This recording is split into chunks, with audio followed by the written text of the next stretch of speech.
And he was wrapping up. Anyone who sat through his class would know what I'm talking about. He actually had this squeaking sound that he made with his thumbs to his lips.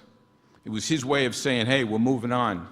And yes, the people in the class actually got it, and at the end, they would give him back that squeaking sound. His commitment to the job and keeping up on training often took him away from his family, physically but never mentally. They were always in his heart and on his mind. His brothers would tell me that whenever Ross was away, he made sure he called his wife and kids at the end of every day, and sometimes in the middle of the day, just to stay connected.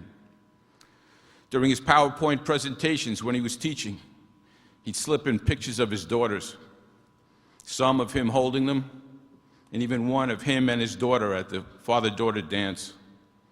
Not something a lot of guys would do, but for Ross, family came first, and he was proud to show it. Ross met his wife Heidi while working A-lines together, although Heidi confessed that she had had him in her sights for a while before that. He often talked about how proud he was of his wife, what a great example she was to his girls as they got to see their mom as a working trooper.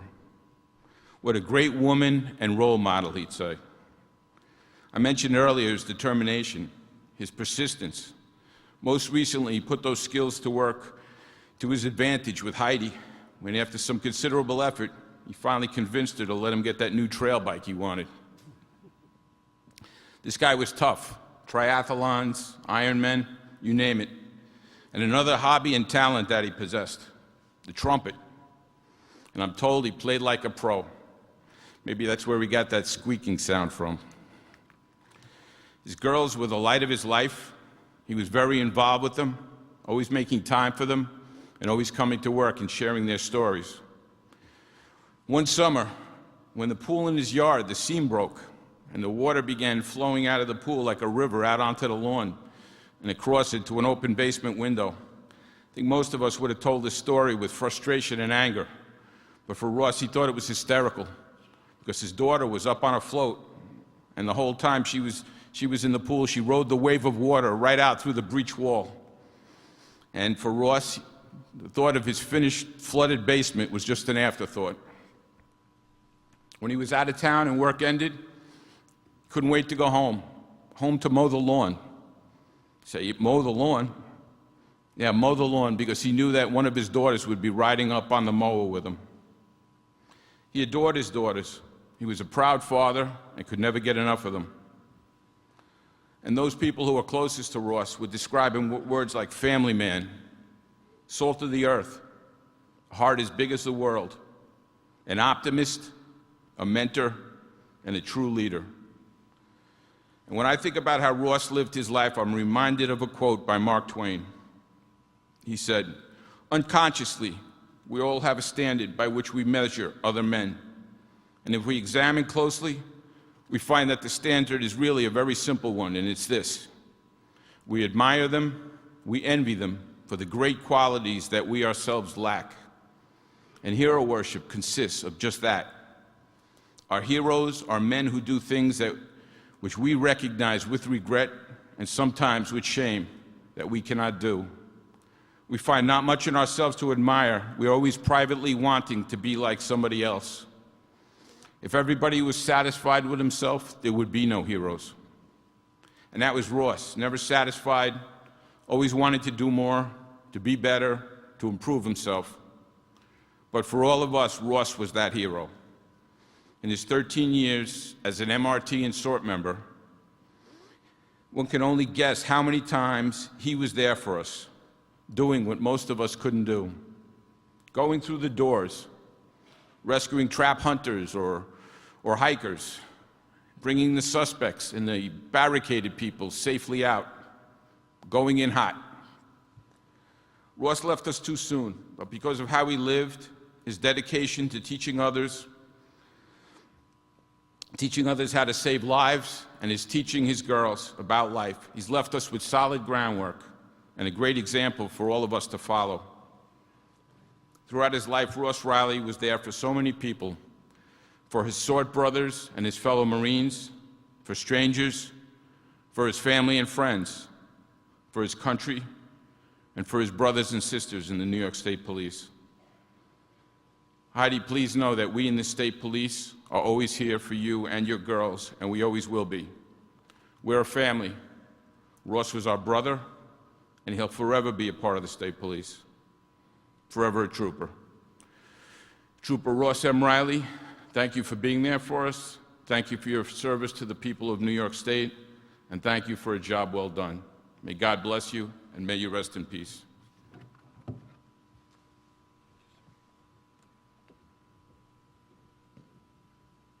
Captain Guess.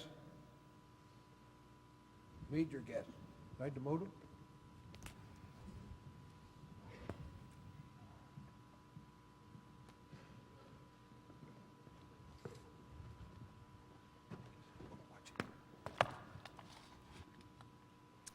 Good afternoon. The motto of the New York State Police Special Operations Response Team, SORT, is Solus Populi, which means for the safety of others. SORT is a Tier 1 tactical unit that is trained and operated with some of the best in the world. I don't say that casually, and I'm not trying to exaggerate their relevance, as team members prefer to remain quiet professionals. But you need to know, among the family of New York State troopers and outstanding colleagues in public safety, these men exist in the background, quietly going about their duties, preparing themselves for the call that often comes in the middle of the night. Their skills and capabilities are many, and they train continuously for that inevitable request. When a trooper, police officer, or fellow citizen is in desperate need of assistance, these professionals respond. But that sort of readiness does not come without a price. It was in that continuous pursuit of excellence and drive to finally hone those skills that Trooper Ross M. Riley made the ultimate sacrifice for the safety of others. In this profession, where you live your life on the edge, you often wonder, if the worst happens, what will be my legacy? First, Ross defined the term family man. It was his greatest quality.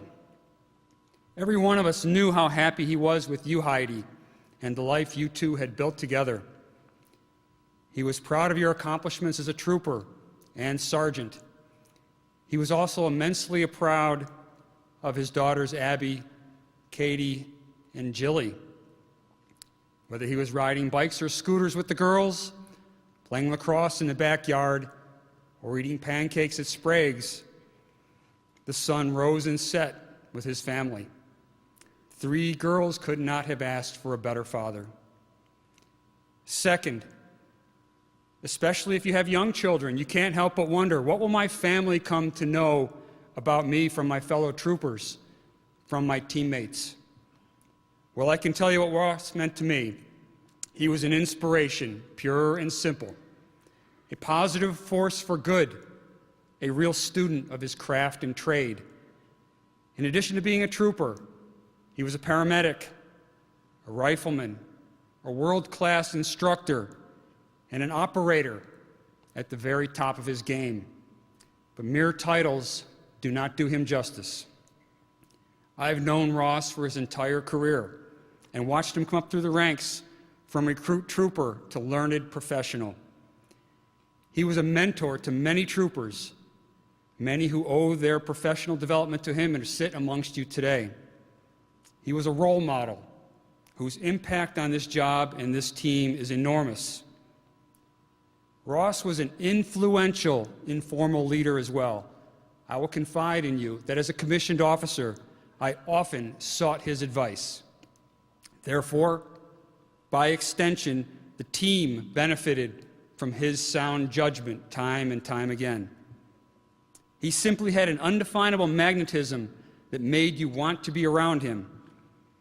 At the same time, Ross challenged you, and in doing so, made you smarter, happier, and ultimately better.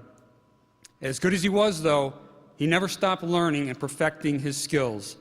He was truly a consummate professional. Having said that, Ross had a mischievous side as well. He had a contagious grin and a phenomenal sense of humor, a rapier wit that would cut you to pieces. Being a master of impressions, if Ross sized you up and put you in his crosshairs, look out. If you were fortunate enough to be a bystander and not the target of his humorous assault, you could stand back and enjoy the show. But you could not get too comfortable, because any minute you'd be next. He didn't need much material, and given just the slightest opening, he kicked down the door and opened up, and no one was immune. But the greatest thing about his sense of humor was that he would always be the first to laugh at himself. Ross never failed to light up a room, the back of the sort van, a tent, a lean-to, a kayak, or even a mountaintop. He was that good. Ross also possessed that rare combination of disciplined trooper, fierce tactical officer, and compassionate medical professional. He was personally responsible for saving more than one life in the field, and by extension, because of the medical training he provided to others, many more. There was literally nothing he wouldn't do for another person. Clearly, law enforcement and public safety in general is a very close-knit community, and that's borne out by this tremendous gathering here today. It's also fair to say that the state police is very much a family. When they heard my oldest daughter, Jennifer, was going to attend school right here in St. Bonaventure, Ross and Heidi said, "You tell her to let us know if she needs anything." Of course, anyone can say that, but to Ross and Heidi, it was a promise. It was a pact. I can tell you it made me rest a lot easier with my daughter being 6 hours away from home, knowing we had family right here in town. One night, Jen experienced a minor medical emergency. What'd she do? She did as instructed, called Ross. Heidi was working, and she responded to the dorm here at Bonaventure in a blue and gold and took Jen to the ER. When she was discharged, Ross picked her up, took her back to her room, and even stopped on the way to get her soup and ordered him, "Call me if you need anything." Superintendent, I know you'd be as proud of these two troopers as I am. Ross had a competitive side, too, which pushed you to better yourself. You just didn't want to let him down. I remember one of the many times we were climbing Mount Marcy in February. We were taking a group of new sort students up for cold weather survival training. And Ross, who was one of the co-instructors and a bit of a gear guru, happened to be trying out a new pair of boots. "Rookie mistake, bro," I can still hear him saying. The boots were causing him some difficulty, and he began to fall behind. Now, I knew his dropping back wasn't a fitness issue because he was a real stud, so I stopped and waited for him to come around the next pine tree. After teasing him by asking if he needed my help carrying his pack and receiving some sort of smart remark, he informed me the boots weren't cutting it, but he had a plan. He and Trooper Brian Brass were going to hike out, get cell service, call Heidi at home in Olean, have her get his old boots, meet him on the road in Bath, 250 miles away, in the middle of the night, and he'd be back in the morning to complete the climb. Mind you, that's a 500-mile round trip. I shook my head, but there was no talking Ross out of it. Giving him the old 5-point contingency plan that we would have to move out with the students to the summit in the morning if he wasn't back in time, we split up, and Ross and Brian headed down the mountain. Next morning, we got suited up for the hike to the top, and we waited until the agreed-upon time. No Ross. We had no choice but to move or freeze. After tagging the summit in virtually near-zero visibility, we began the trek back to base camp. Just as we descended into the tree line, who should be heading up the mountain but Ross and Brian, huge grins on their faces and a story to boot.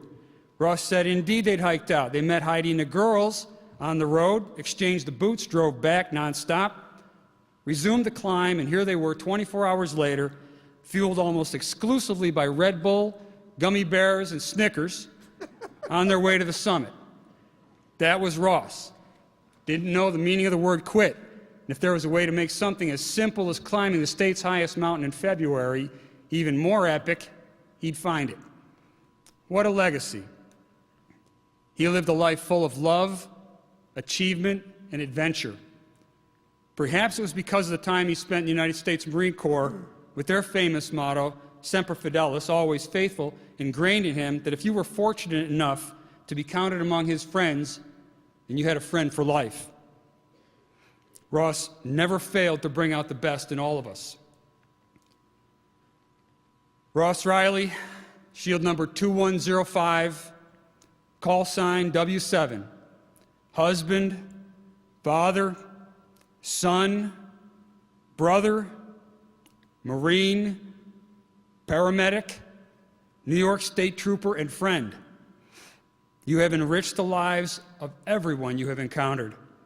You have embodied the notion of a life well lived.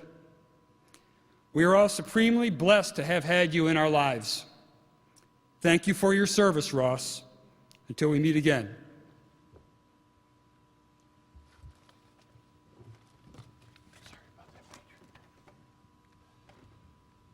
Now we have a special poem being read by Heather Beck, Ross's sister.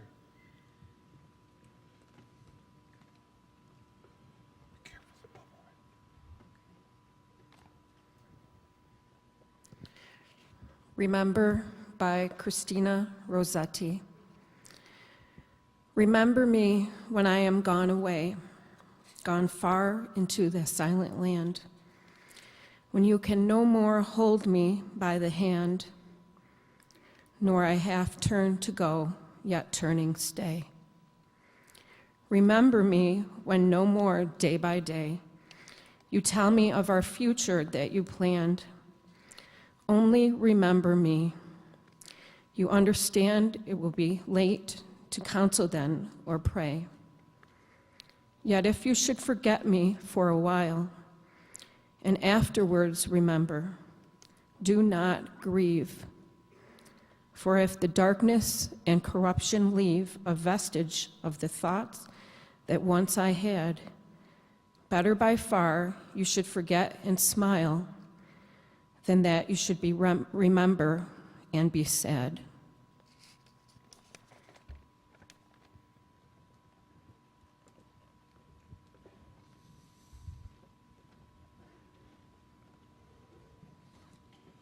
Now you get me.